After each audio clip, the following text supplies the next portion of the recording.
Hello बच्चों।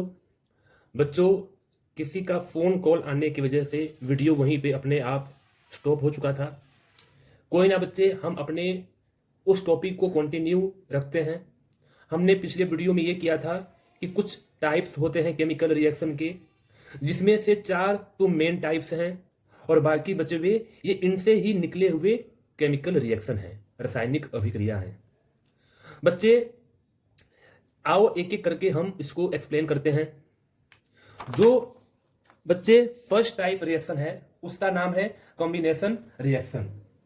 नाम से ही पता लग रहा है कंबाइन होना, जुड़ना, मिलना, उसे क्या बोलते हैं? कॉम्बिनेशन।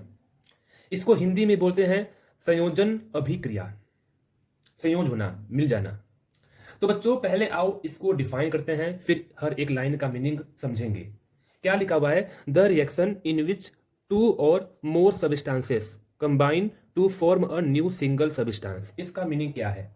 ऐसा केमिकल रिएक्शन, देखो, ऐसा केमिकल रिएक्शन इन विच, जिसमें कि टू और मोर सब्सटेंसेस, दो या दो से ज्यादा वस्तु, substance, combine to form a new single substance, combine होकर, मिलकर एक नया वस्तु का निर्माण करते हैं, एक नया सब्सटेंस का निर्माण करते हैं। ठीक है, फिर से कह रहा हूं, ऐसा केमिकल रिएक्शन जिसमें दो या दो से ज्यादा सब्सटेंस कह लो, चाहे रिएक्टेंट कह लो, चाहे अभिकारक कह लो, दो या दो से ज्यादा अभिकारक या रिएक्टेंट मिलकर एक नया प्रोडक्ट बनाते हैं, एक नया सब्सटेंस बनाते हैं या एक नया उत्पाद बनाते हैं। आओ इसको एक बार हिंदी मीडियम के लिए समझते हैं।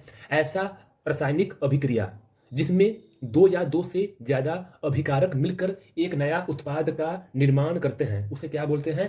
संयोजन अभिक्रिया। देखो बच्चे, मैं हर एक लाइन को दोनों लैंग्वेज में, हिंदी में भी और इंग्लिश में नहीं लिख सकता, टाइम वेस्ट हो जाएगा और वीडियो भी काफ़ी लंबी बन जाएगी। इससे अच्छा मैं जो बोल रहा हूँ उस पर ध्यान दो, आपको समझ में आना चाहिए। आपको नोट्स लिखना है तो मैं देखो बहुत ही धीरे धीरे आपको इंग्लिश में भी ट्रांसलेट कर रहा हूँ और हिंदी में भी ट्रांसलेट कर रहा हूँ, ताकि हिंदी मीडियम वाले बच्चे भी लिख लें।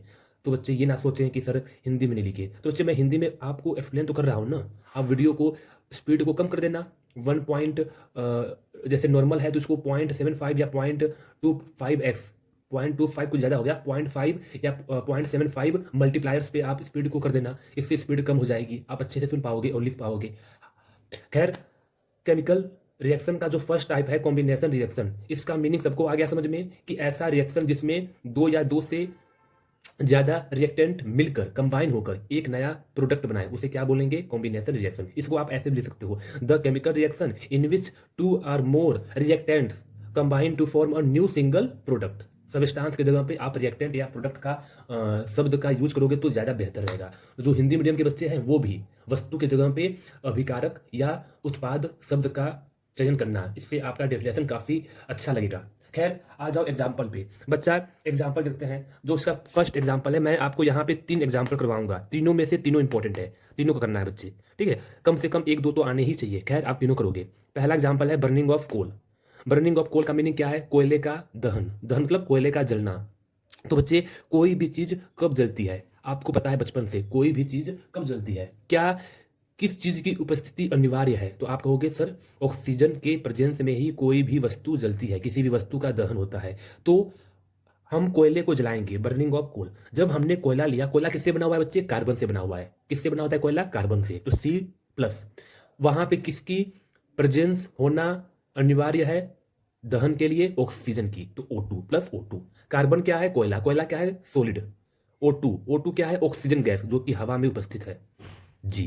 जी for gas, S for solid. जब इन दोनों को रिएक्शन होगा, जब इन दोनों का बच्चा रिएक्शन होगा, ये दोनों कंबाइन होंगे, तो कंबाइन होकर क्या बनाएंगे? ये कंबाइन होकर बनाते हैं कार्बन डाइऑक्साइड, जिसको बोलते हैं CO2। और ये क्या होता है बच्चा? गैस होता है। और यहाँ पे आपको क्या दिख रहा है? आपको साफ साफ दिख रहा है कि दो रिएक्टेंट आपस में मिलके एक सिंगल प्रोडक्ट बना रहा है, जो कि कार्बन डाइऑक्साइड है। आप देखो राइट हैंड साइड, एरो के राइट हैंड साइड यानी उत्पाद साइड, कितने प्रोडक्ट है? सिंगल प्रोडक्ट है। कौन है? Carbon dioxide. मैं कहूं रिएक्टेंट साइड यानी अभिकारक साइड, कितने रिएक्टेंट हैं? आप कहोगे सिर्फ 2 सब्सटेंस है, एक कार्बन एक ऑक्सीजन। तो दो दो मिलकर, दो क्या, 2 से ज्यादा भी होते, 2 या 3 मिलकर एक नया सिंगल प्रोडक्ट बना रहे हैं। तो कौन सा रिएक्शन है? यह है कॉम्बिनेशन रिएक्शन। आई होप आप लोगों को बहुत ही अच्छे से ये बात समझ में आ गई होगी। आओ इसका अगला एग्जाम्पल देखते हैं, फॉर्मेशन ऑफ वाटर। बच्चे, फॉर्मेशन ऑफ वाटर देखो, फॉर्मेशन ऑफ वाटर में इसका मीनिंग क्या है? जल का निर्माण। जल का निर्माण। तो जल का निर्माण के लिए कौन कौन से दो गैसों की आवश्यकता होती है, आपको बचपन से पता है कौन कौन सी गैस, हाइड्रोजन गैस और ऑक्सीजन गैस। तो बच्चा हाइड्रोजन गैस को मैं क्या लिखूंगा, H2 लिखूंगा। ये आपको पता है, मैंने आपसे कहा था कि hydrogen, oxygen, nitrogen, chlorine, bromine, fluorine, iodine, ये सब डाई एटॉमिक गैस है। ये हमेशा डबल एटम के साथ ही एग्जिस्ट करेंगे, सिंगल एटम के साथ कभी एग्जिस्ट नहीं करते। तो बच्चे H2 लिखोगे, ना कि H लिखोगे। तो हाइड्रोजन गैस की बात हो हमेशा क्या लिखोगे, H2 प्लस O2। ये दोनों गैस आपस में मिलके क्या बनाते हैं, वाटर बनाते हैं। तो बच्चा ये क्या है, वाटर है, H2O, ये वाटर बन गया। यहाँ पे भी आपको क्या दिख रहा है, यहाँ पे भी साफ साफ दिख रहा है कि दो अलग अलग रिएक्टेंट मिलकर एक सिंगल प्रोडक्ट बना रहे हैं। तो इसे क्या बोलेंगे, कॉम्बिनेशन रिएक्शन। अब बच्चे आ जाओ आप नेक्स्ट एग्जाम्पल पे, जिसका नाम है फॉर्मेशन ऑफ स्लैग्ड लाइम। अब ये बच्चा स्लैग्ड लाइम क्या होता है, पहले हम रिएक्शन को समझेंगे, फिर मैं आपको समझाऊंगा स्लैग्ड लाइम क्या होता है। देखो यहां पे क्या लेंगे, हम लेंगे कैल्शियम ऑक्साइड। देखो कैल्शियम ऑक्साइड, ये क्या है, CaO। CaO का मीनिंग होता है कैल्शियम ऑक्साइड। कैल्शियम ऑक्साइड को हम एक नाम से और जानते हैं, जिसको बोलते हैं हम क्विक लाइम। क्या बोलते हैं बच्चे, quick lime. Very very important, एक बार नहीं कई कई बार आ चुका है एग्जाम में कि क्विक लाइम का क्या केमिकल फॉर्मूला होता है, एक नंबर में MCQ, तो आपको आना चाहिए। क्विक लाइम को हम कहते हैं calcium oxide, CaO। Calcium oxide क्यों, देखो अब कहोगे सर कैल्शियम ऑक्साइड को हम कैसे याद करेंगे, तो calcium oxide, calcium for Ca, oxide for oxygen O। Calcium की वैलेंसी 2, ऑक्सीजन की वैलेंसी 2, इन दोनों का कर दो क्रॉस मल्टीप्लाई, 2 से 2 कट गया, क्या बच्चा बच्चे, CaO, कैल्शियम ऑक्साइड। तो कैल्शियम ऑक्साइड को हम क्या बोलते हैं, क्विक लाइम। तो हम एक साइड लेंगे क्विक लाइम, और क्विक लाइम से होता क्या है, तो मैं आपको बताता हूं। आपने देखा होगा घरों में दीवालों के ऊपर सफेद रंग चूना से पुताई होती है, जिसको कहते हैं सफेदी करना, ठीक है। तो चूने से पुताई होती है, यानी व्हाइट वॉशिंग, हम कहते हैं इंग्लिश में उसको व्हाइट वॉशिंग, दीवालों पे व्हाइट वॉशिंग करना। तो बच्चे व्हाइट वॉशिंग करने के लिए आपने देखा होगा सफेद रंग का चूने का एक पत्थर होता है, उसको पानी में पहले घोलते हैं। पानी में घोलने के बाद वहां से जो बनता है उससे हम दीवार की पुताई करते हैं, उस एक्वा सोल्यूशन से। तो बच्चे जिस चीज को हम वाटर में घोलते हैं, जिस चीज को हम वाटर में घोलते हैं, यानी वो क्या है, वो है कैल्शियम ऑक्साइड। वो कैल्शियम ऑक्साइड से बना हुआ है, उसी को बोलते हैं क्विक लाइम। क्विक लाइम को हिंदी में कहते हैं बिना, रुको, बिना बुझा हुआ चूना, बिना बुझा हुआ चूना, यानी ये अभी बुझा नहीं है, ये अभी ठोस है, सॉलिड है, सूखा हुआ है, ठीक है। इसे क्या बोलेंगे, क्विक लाइम। मैं फिर से कह रहा हूं, घरों में जो दीवालों पे पुताई होती है, पहले जो वो पत्थर होता है चूने का, वो क्या होता है, क्विक लाइम। हाँ, लेकिन जैसे ही बच्चे उसको वाटर में मिलाएंगे, किसमें, H2O में, वाटर में मिलाएंगे, वैसे ही इनका रिएक्शन होके किसका फॉर्मेशन होता है, कैल्शियम हाइड्रोक्साइड। किसका बच्चे फॉर्मेशन होता है, कैल्शियम हाइड्रोक्साइड। अब बच्चे मेरी बात सुनो, कैल्शियम हाइड्रोक्साइड क्या होता है, कैल्शियम हाइड्रोक्साइड को आप कैसे लिखोगे, तो देखो कैल्शियम फॉर Ca, हाइड्रोक्साइड का मीनिंग OH। कैल्शियम की वैलेंसी आपको पता होनी चाहिए, 2 है। क्यों क्यों पता होनी चाहिए, क्योंकि बच्चे बेसिक कंसेप्ट में समझा रखा है कैसे निकालते हैं वैलेंसी। और हाइड्रोक्साइड की वैलेंसी कितनी होती है, ये क्या है, ये आयन है। आयन की वैलेंसी की बात हो, इसका मीनिंग आयन्स के ऊपर जितना चार्ज होता है वही उसकी वैलेंसी होती है। तो OH के ऊपर 1 माइनस की चार्ज होता है, यानी वही इसकी वैलेंसी होगी। अब क्रॉस मल्टीप्लाई कर दो आप, क्या बनेगा ये Ca, ये पूरा OH का मल्टीप्लाई 2 के साथ, इस 2 के साथ, तो CaOH2, इसको क्या बोलेंगे, कैल्शियम हाइड्रोक्साइड। तो मैं ये क्यों सिखा रहा हूं, मान लो आपको ये तो याद है कि कैल्शियम हाइड्रोक्साइड बनेगा, लेकिन यदि आपको कंफ्यूजन होता है CaOH था या CaOH2 था या Ca ब्रैकेट में OH2 था, तो बच्चे उसको निकालने के लिए आपको ये तरीका आना चाहिए। इस तरीके से आप कभी भी किसी भी केमिकल फॉर्मूला में कंफ्यूज नहीं होंगे, यदि आपको उसका नाम याद है तो। अब नाम ही याद नहीं है तो फिर तो कुछ नहीं कर सकते, फिर तो ये भी आपका किसी काम का नहीं। तो बच्चे हमने क्या कहा, कैल्शियम ऑक्साइड लेंगे, जिसको कि क्विक लाइम बोलेंगे, उसका रिएक्शन करवाएंगे वाटर के साथ, फिर उन दोनों को कंबाइन करके जब रिएक्शन होगा तो क्या फॉर्मेशन होगा, उससे बनेगा कैल्शियम हाइड्रोक्साइड। क्या बनेगा, कैल्शियम हाइड्रोक्साइड।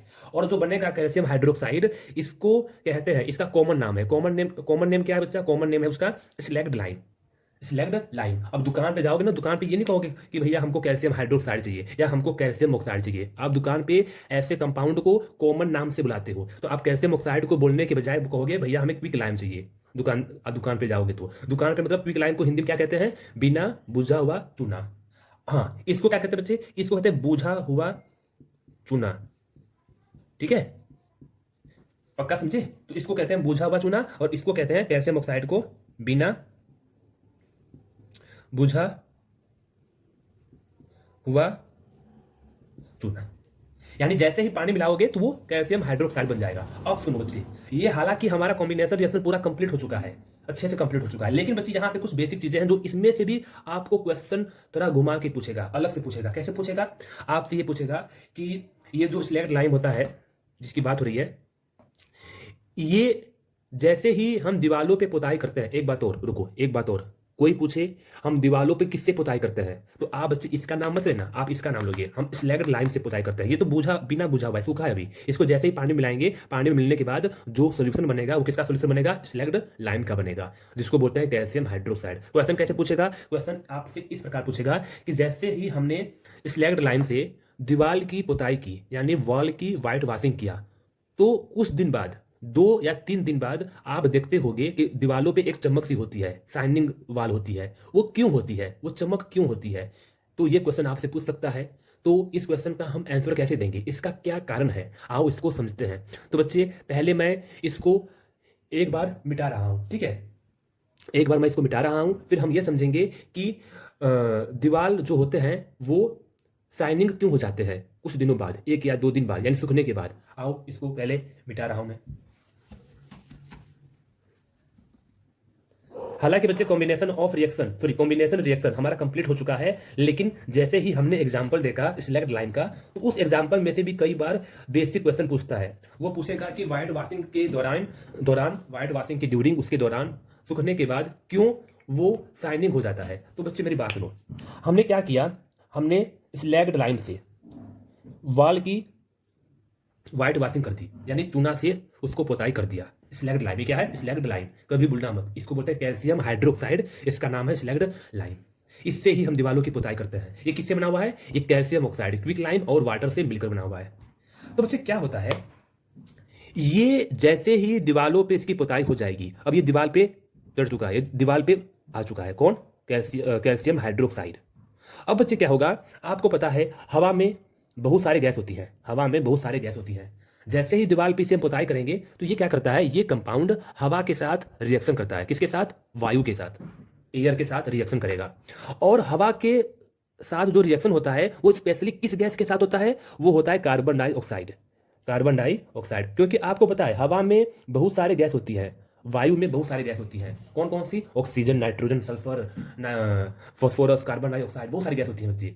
हाँ, हीलियम। लेकिन बच्चे इसका रिएक्शन किसके साथ होगा? हवा के कार्बन डाइऑक्साइड के साथ रिएक्शन होगा। ये क्या है? ये एक्वस सॉल्यूशन है। और ये क्या है? ये है गैस। जैसे ही दीवार का रिएक्शन, दीवार पे चढ़े हुए कैल्शियम हाइड्रोक्साइड का रिएक्शन हवा के साथ होगा, हवा में कौन से? कार्बन डाइऑक्साइड के साथ होगा। तो बच्चे इससे मिलकर क्या बनता है? मैं आपको बता रहा हूं। इससे कंबाइन होकर calcium carbonate, CaCO3, calcium carbonate का फॉर्मेशन होता है, प्लस प्लस वाटर वेपर बनकर उड़ जाएगा। वाटर का फॉर्मेशन होगा। किसका फॉर्मेशन होगा? वाटर का फॉर्मेशन होगा। अब बच्चे मेरी बात सुनो, इस रिएक्शन को आप कैसे समझेंगे? देखो, दो क्या होता है, अब कैल्शियम हाइड्रोक्साइड है, अब ये रिएक्शन हो चुका हमारा, ये रिएक्शन हो चुका। अब बच्चे क्या होता है, इस रिएक्शन को मैं समझा रहा हूं कि कैसे आप इसको याद करेंगे। हमने इसका रिएक्शन किसके साथ करवाया? कार्बन डाइऑक्साइड के साथ करवाया। तो क्या होगा? ये तो आपको पता है ना कि इसके अंदर से जो वाटर है, इसके अंदर से जो वाटर है वो वेपर बनकर सूख जाएगा। ये पता है ना, कोई भी गीला चीज है आप उसको 2 या 3 दिन रहने दो, वो सूखेगा। क्यों सूखता है? क्योंकि वहां से वेपर जो होता है वाटर बनके, सॉरी, जो वाटर होता है वो वेपर बनके निकल जाता है, तो गीली होने के बजाय वो सूख जाता है। इसके अंदर फिलहाल क्या है? वाटर है। क्यों वाटर है? क्योंकि ये एक्वा सोल्यूशन है, यानी ये पानी के साथ मिलकर बनाता कौन? क्विक लाइम और वाटर। तो बच्चे अब क्या होगा, 2 या 3 दिन बाद जैसे ही हवा के साथ रिएक्शन होगा, ये सूखेगा। तो सूखने के बाद जो इसके अंदर से वाटर है वो बाहर निकलेगा। तो आप पहले लिख दो वाटर। क्या लिख दो? पहले आप लिख दो वाटर, कि वाटर सूख के बाहर निकल गया। ये वाटर निकल चुका। अब ये देखो, वाटर निकल चुका, क्या बचा? एक तो कैल्शियम बचा। क्या बचा बच्चे? एक कैल्शियम बचा। एक क्या बचा? Carbon dioxide. ये हिस्सा निकल चुका है, ये हिस्सा वाटर बनकर निकल चुका है। कौन सा? ब्रैकेट के अंदर वाला हिस्सा वाटर बनकर निकल चुका है। क्या बचा? कैल्शियम बचा। और क्या बचा? Carbon dioxide. अब ध्यान से मेरी बात को सुनना। अब बच्चे कैल्शियम बचा और कार्बन डाइऑक्साइड बचा। इसमें देखो, इसमें क्या है? 2 ऑक्सीजन है और क्या है बच्चे? 2 हाइड्रोजन। साफ साफ दिख रहा है, देखो 2 ऑक्सीजन और 2 हाइड्रोजन है। H2O में 2 हाइड्रोजन लगेगा। H2 में देखो 2 हाइड्रोजन, इसमें भी 2 हाइड्रोजन। ये बाहर निकल गया, ये बाहर निकल गया। किसके साथ? इसके साथ उड़ गया, वेपर बन के, भाप बन के सूख गया। 1 ऑक्सीजन, यहां देखो 1 ऑक्सीजन, यानी यहां से दोनों ऑक्सीजन नहीं जाएंगे, ओनली एक ऑक्सीजन जाएगा यहां से। तो यहां से बच्चा ओनली एक ऑक्सीजन गया इसके साथ। क्या बच गया? एक ऑक्सीजन यहां पे बच गया। तो क्या क्या बचा? एक कैल्शियम बचा, एक ऑक्सीजन यहां से बचा, और यहां से पूरा क्या बचा? CO2। अब इसको मिला दो तो CaCO, ओ कितने? दो ये एक ये कैल्शियम कार्बोनेट। तो बच्चे यहाँ पे कोई भी चीज आपको रट्टा मारने की जरूरत नहीं है। जब मैंने आपको ये रिएक्शन समझा दिया तब ये आपके लिए बहुत ही आसान हो गया कि जब भी कैल्शियम हाइड्रोक्साइड यानी स्लैग्ड लाइम, ये क्या बचा? यह है बिना बुझा हुआ चूना, स्लैग्ड लाइम। जब भी रिएक्शन होगा किसके साथ? कार्बन डाइऑक्साइड के साथ, तो क्या बनेगा? Calcium carbonate. इसको क्या बोलते हैं? Calcium carbonate, calcium carbonate. कैसे इसका फॉर्मेशन होगा? इस प्रकार से, जैसे मैंने आपको समझाया है, रट्टा मारने की जरूरत नहीं है। ठीक है। कैल्शियम कार्बोनेट के बाद बच्चा वाटर बनके अब ये उड़ गया, क्या बचा? Calcium carbonate. और बच्चे इसका दूसरा नाम भी है, इसको कहते हैं मार्बल। क्या बोलते हैं?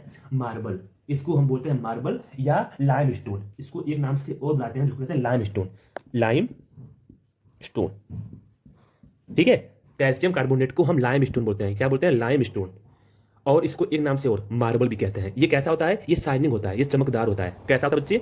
चमकदार होता है। इसीलिए दीवार पे ये जैसे ही इसकी पुताई होगी, इसका व्हाइट वॉशिंग होगा, वैसे ही कुछ दिनों में क्या होता है, वहां से कार्बन डाइऑक्साइड आएगा, उसके ऊपर अटैक करेगा और वहां से वाटर निकलता है। वाटर निकलने के बाद क्या बचेगा? कैल्शियम कार्बोनेट बचेगा, जो कि शाइनिंग होता है। इसके शाइनिंग होने की वजह से, इसके चमकदार होने की वजह से दीवार भी कैसी होती है? चमकदार होती है। दीवार भी शाइनिंग होने लगती है।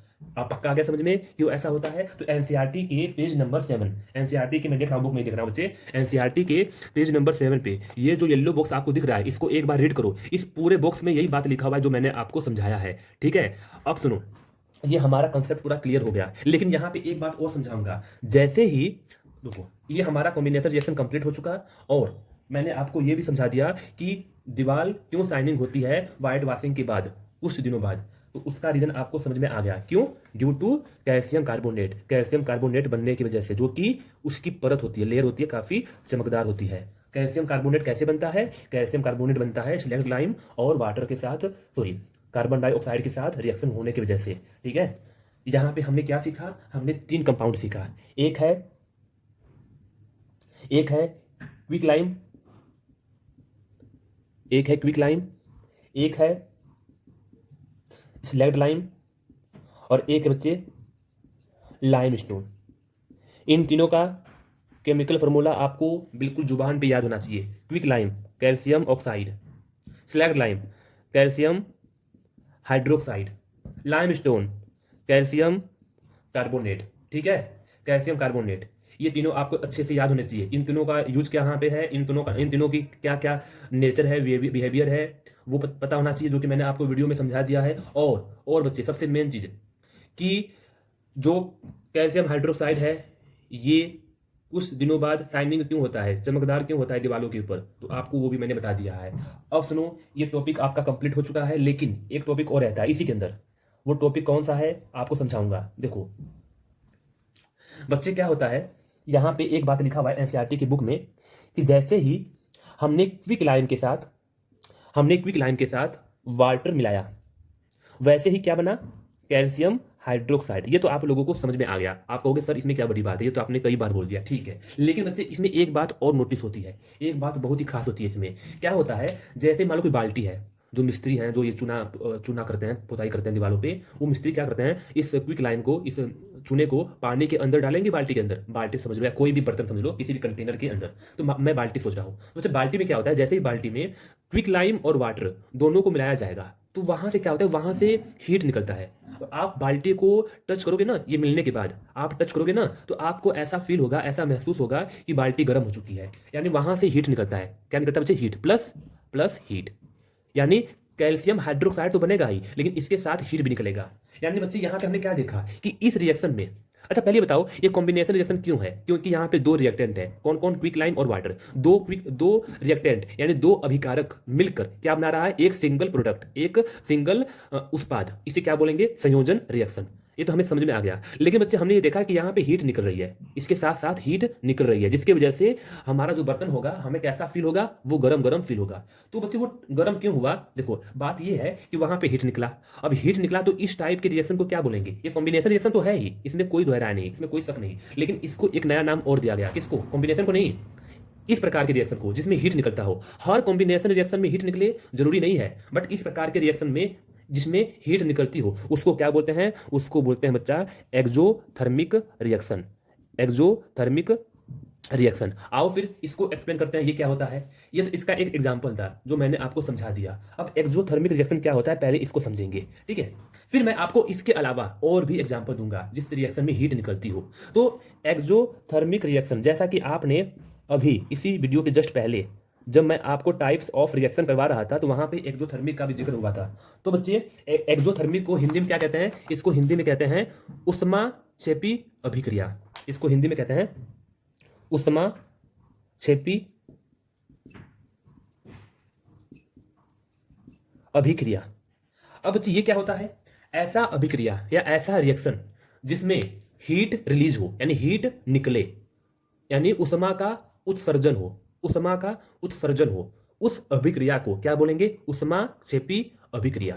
तो लिखते हैं इसको, the reaction in which heat is released, heat is released is known as exothermic reaction. ऐसा रासायनिक अभिक्रिया जिसमें ऊर्जा का या ऊष्मा का, क्या कहते हैं हीट को हिंदी में, ऊष्मा, हाँ, जिसमें ऊष्मा का उत्सर्जन हो, उस अभिक्रिया को क्या बोलेंगे, ऊष्माक्षेपी अभिक्रिया। या ऐसा केमिकल रिएक्शन जिसमें हीट रिलीज हो, बाहर निकले, हीट निकले, उसे क्या बोलेंगे, एक्सोथर्मिक रिएक्शन। इसका एग्जांपल क्या है, इसका एग्जांपल एक तो आपने यही देख लिया कि कैल्शियम ऑक्साइड प्लस H2O जब मिलेगा तो यहां से कैल्शियम कार्बोनेट बनेगा, और कैसे बनेगा मैंने आपको समझा दिया था पिछली बार, और इसके साथ साथ हीट निकलेगी। इसी हीट के निकलने की वजह से क्या होता है, कंटेनर हमें टच करने पे वार्म यानी गर्म फील होता है। दूसरी बात, ये भी क्वेश्चन ऐसे पूछ सकता है कि जैसे ही कैल्शियम ऑक्साइड को वाटर के अंदर मिलाया तो आपको जो कंटेनर होता है वो गरम गरम क्यों फील होता है, तो आप कहोगे due to release of heat, heat के रिलीज होने के कारण, क्योंकि ये रिएक्शन कैसा है, एक्सोथर्मिक रिएक्शन है। अब आ जाओ और एग्जांपल पे कि और सारे कौन कौन से एक्सोथर्मिक एग्जांपल हो सकते हैं। ये तो एक ही एग्जांपल है बच्चे, सबसे अच्छा एग्जांपल और है जिसको कहते हैं हम burning of natural gas. Burning of natural gas, ये किसकी बात हो रही है, कुछ बच्चों को पता भी नहीं होगा क्या मैं बोल रहा हूँ, ये किसकी बात हो रही है, ये एक्सोथर्मिक रिएक्शन का एग्जांपल है, दूसरा एग्जांपल है। इसको अच्छे से लिखना आप नोट्स में, हालांकि मैं आपको नोट्स सेंड कर दूंगा। बर्निंग ऑफ नेचुरल गैस, पहले तो ये पता होना चाहिए कि नेचुरल गैस क्या होता है, यानी प्राकृतिक गैस। ये होता क्या है, प्राकृतिक गैस, इसको बोलते हैं मीथेन। क्या बोलते हैं, मीथेन, जिसको लिखते हैं CH4 से, इसको बोलते हैं मीथेन, ये NE, ठीक है, मीथेन। और इसको लिखते हैं CH4, कार्बन टेट्राहाइड्राइड, CH4, ठीक है, मीथेन है, ये क्या है, मीथेन। इसका नाम मत याद करो, कार्बन कार्बन कोई नहीं, बस CH4 बोलो, और तो क्या बोलते हैं, मीथेन। ये क्या होता है, ये होता है नेचुरल गैस। क्या होता है, नेचुरल गैस, प्राकृतिक गैस। इसको बर्निंग करना है, इसका दहन करना है, प्राकृतिक गैस का दहन, यानी CH4 प्लस। बर्निंग का मतलब कि वहां पे ऑक्सीजन तो होगा ही होगा, ठीक है बच्चे, वहां पे ऑक्सीजन तो होगा ही होगा, तो प्लस O2, प्लस O2। अब ये हमें क्या देगा, तो ये हमें बच्चे देगा, देखो एक बात और, अब से लेके कभी भी लाइफ में +1 +2 या आगे कभी भी जब भी आपको बर्निंग की बात हो, क्या बात हो, बर्निंग की, हीटिंग की बात हो, और आपको साथ साथ ये दिख रहा हो कार्बन और हाइड्रोजन का कोई कंपाउंड हो, किसका कंपाउंड हो, कार्बन और हाइड्रोजन से बना हुआ कंपाउंड, इसको कहते हैं ऑर्गेनिक कंपाउंड। क्या बोलते हैं, हाइड्रोकार्बन। क्या बोलते हैं, हाइड्रोकार्बन।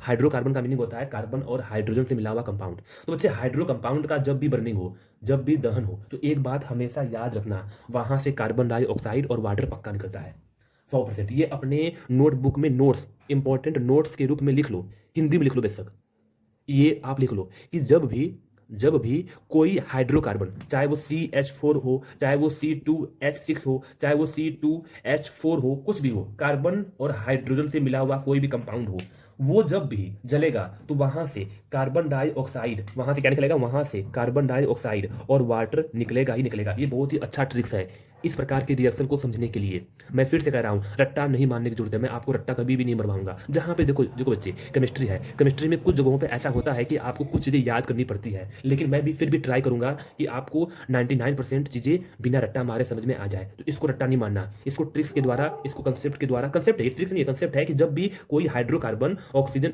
किसी की प्रेजेंस में जलने का मतलब, देखो जलने की बात हो रही है तो यहाँ पे तो होगा ही, ये तो होगा ही, ये तो अनिवार्य है, तभी जलेगा। तो आप ऐसे बोलोगे, जब भी कोई हाइड्रोकार्बन बर्निंग होगा, जलेगा, तो वहां से कार्बन डाइऑक्साइड और वाटर पक्का निकलेगा। ठीक है, तो बच्चे अब मेरी बात सुनो, कार्बन डाइऑक्साइड और वाटर निकल गया, इसके साथ साथ क्या होता है, यहां से एनर्जी भी निकलती है। क्या निकलती है, एनर्जी। अब मेरी बात सुनो, नेचुरल गैस सीएनजी, पता है, कंप्रेस्ड नेचुरल गैस, उसी का हम यूज करते हैं कई बार गाड़ियों में, व्हीकल में, दिल्ली वाले जैसे ऑटो वगैरह में।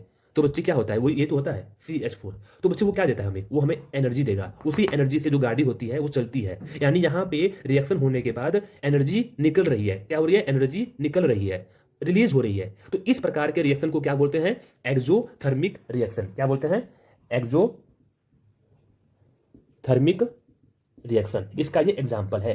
ठीक है बच्चे, अब सुनो एक बात और, एरो के, तीर के दाईं ओर, राइट हैंड साइड, जब भी हीट या एनर्जी निकले, हीट या एनर्जी लिखा हो, इसका मतलब वो रिलीज हो रहा है। और जब यही बात एरो के ऊपर लिखा हो, चाहे एरो के लेफ्ट हैंड साइड लिखा हो, उसका मतलब उसमें एनर्जी लग रहा है, हमें देना पड़ रहा है रिएक्शन होने के लिए, रिएक्शन एनर्जी को ले रहा है, ऑब्जॉर्ब कर रहा है, एब्जॉर्ब, वो क्या कर रहा है, एब्जॉर्ब कर रहा है। इसमें क्या हो रहा है, इसमें रिलीज हो रहा है। हम वो भी देखेंगे, जिसकी मैं बात कर रहा हूं हम वो भी देखेंगे, उसको कहते हैं एंडोथर्मिक रिएक्शन। क्या बोलते हैं, एंडोथर्मिक रिएक्शन, जिसका मीनिंग होता है उष्माशोषी अभिक्रिया। खैर इसकी बात करेंगे बाद में, अभी इसको, इसके बारे में मत सोचो, अभी आपका काम है एक्सोथर्मिक करना। तो ये पक्का आपको समझ में आ गया कि ये कैसा रिएक्शन है, एक्सोथर्मिक। हीट की जगह पे आप हीट या एनर्जी दोनों लिख सकते हो, जिसमें एनर्जी या हीट रिलीज हो, उसे क्या बोलेंगे, एक्सोथर्मिक रिएक्शन।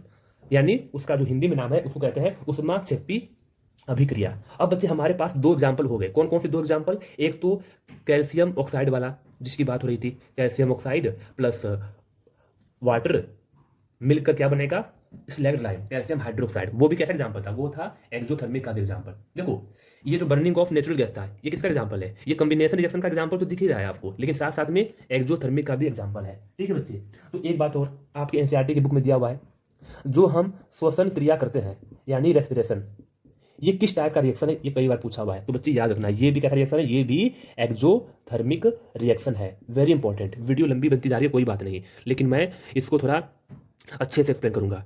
अब बच्चे एक्सोथर्मिक रिएक्शन कौन सा, रेस्पिरेशन, ये क्यों है पहले ये देखेंगे। ये कौन सा रिएक्शन है, एक्सोथर्मिक, ये तो आपको याद करना पड़ गया, याद कर लिया आपने, एग्जाम में पूछता है कि रेस्पिरेशन किस टाइप का रिएक्शन है, आपको ऑप्शन देगा 4, एंडोथर्मिक, एक्सोथर्मिक, कॉम्बिनेशन, डिकम्पोजिशन। तो आपका ऑप्शन होगा एक्सोथर्मिक। पहली बात, ये तो आपने एक नंबर का काम कर लिया, लेकिन कई बार ऐसे भी पूछ सकता है, इसको एक्सप्लेन करो। हालांकि इस चैप्टर में एक्सप्लेन नहीं किया गया अच्छे से, इसको live process chapter number 6 biology उसमें एक्सप्लेन किया गया है। खैर मैं आपको यही बता रहा हूँ, कुछ लाइनों में यहाँ पे बताया गया है, एनसीईआरटी की बुक में बताया गया है कि जैसे ही हम कोई खाना खाते हैं, फूड खाते हैं, वो क्या होता है, कार्बोहाइड्रेट, प्रोटीन, फैट्स, कुछ भी हो सकता है। जैसे ही हम बच्चा खाना खाएंगे, फूड खाएंगे, तो जो फूड होता है ये टूट कर पहले ब्रेक डाउन होगा हमारी बॉडी के अंदर दांतों द्वारा, ये ब्रेक डाउन होकर क्या बनता है, ग्लूकोज। क्या बनता है, ग्लूकोज। ग्लूकोज का केमिकल फॉर्मूला होता है C6H12O6। ठीक है बच्चे, अब जैसे ही ये ग्लूकोज हमारे बॉडी के अंदर जाएगा, हालांकि हमारे बॉडी के अंदर ही बनता है, जैसे ही ये ग्लूकोज बनेगा तो ये ग्लूकोज हमारे स्टमक के अंदर, बॉडी सेल के अंदर ऑक्सीजन गैस होते हैं, क्या होते हैं, ऑक्सीजन गैस। तो इस ग्लूकोज का हमारे बॉडी के अंदर उपस्थित हुए ऑक्सीजन गैस के साथ रिएक्शन होगा।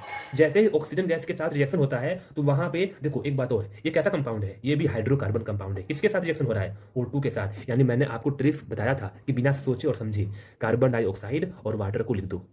अब समझ में आया कि कुछ चीजें ऐसी होती हैं जो हमें ट्रिक से काफी आसान हो जाती हैं, हमें यहाँ पर रिएक्शन रट्टा मारने की जरूरत नहीं है। प्लस सुनो, प्लस यहाँ पे एनर्जी भी निकलती है। अब सुनो, अब सुनो, हमारा बॉडी फंक्शन करता है, किसी भी एनिमल का या ह्यूमन बींग्स का बॉडी कुछ ना कुछ काम करता है। हम हाथ पैर हिला पा रहे हैं, हम सांस ले पा रहे हैं, हम चल पा रहे हैं, या हम बोल पा रहे हैं, हम पढ़ पा रहे हैं, कुछ काम कर रहे हैं बच्चे। काम करने के लिए एनर्जी लगती है। वो एनर्जी कहाँ से आती है, वो एनर्जी यहीं से आती है, इसी एनर्जी की बात हो रही है। यानी बच्चे खाना खा के हम जो एनर्जी लेते हैं ना, वो एनर्जी खाना खान कैसे मिलती है, वो खाना जाकर ग्लूकोज बनता है, ग्लूकोज बनकर ऑक्सीजन के साथ रिएक्शन होता है, वहां से कार्बन डाइऑक्साइड निकलता है जो कि बाहर जाता है। कार्बन डाइऑक्साइड हम कहते हैं ना, हम ऑक्सीजन को लेते हैं और कार्बन डाइऑक्साइड को छोड़ते हैं, वही कार्बन डाइऑक्साइड की बात हो रही है। और वाटर निकल जाता है, वाटर का जो कुछ वाटर हमारे बॉडी द्वारा एब्जॉर्ब किया जाएगा और कुछ बाहर निकाला जाएगा यूराइन के रूप में, यूरिन के रूप में। तो बच्चे प्लस में क्या बनेगा, प्लस में एनर्जी भी निकलेगा। इसी एनर्जी का यूज करके हमारा बॉडी अपना कार्य करता है, फंक्शन करता है।